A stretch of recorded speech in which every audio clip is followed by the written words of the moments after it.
What's it been like for you seeing so many SAG-AFTRA members on these picket lines for the first few days? I mean, it's expected. We mutually support each other as sister unions.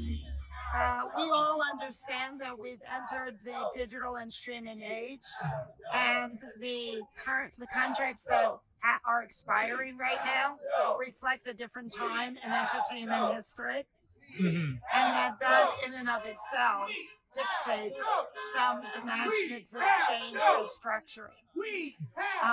So of course, we are 100% supportive of the WGA and respect their contribution in the business.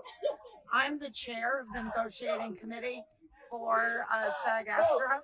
We don't get to the table until June 7th. Hmm. And between now and then, we'll be watching very closely what happens with the WGA, what happens with the DGA. But at the same token, what happens with each of those may not be the same. Hmm. And what happens with us may not be the same.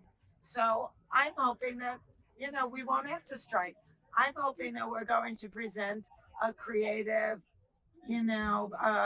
kind of negotiation that maybe will end up with a positive response and we don't end up in a situation where we feel there's no other recourse than having to strike. Having said that, it depends on if we feel like we're backed into a corner with no way out because we can't keep building on a contract that was developed in 1980s. It's silly. It's not the same business anymore. It's not the same business from when I was the nanny. Hmm. It's just not.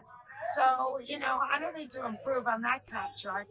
I really need to rebuild a new contract that much better complements the business model that we're in right now.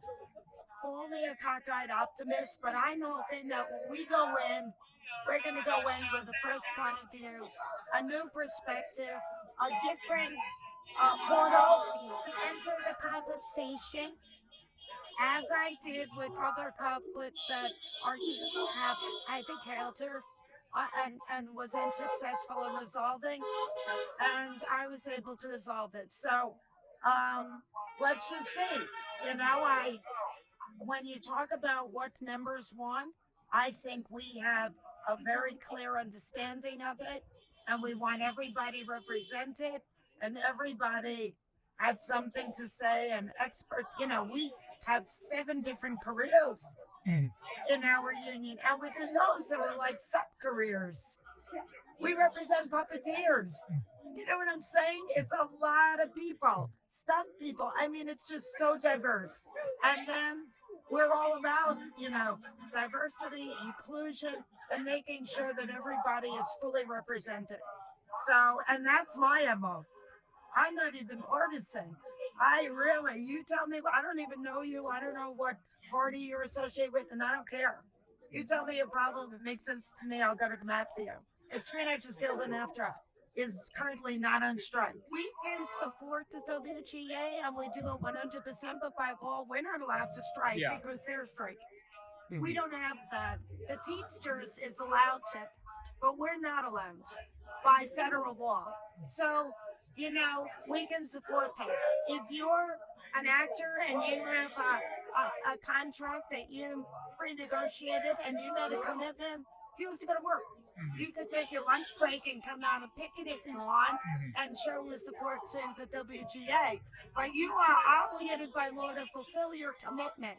Now, if you're in a position to say after the last job you do, I don't send me out on anything else until the strike is over, that's your privilege.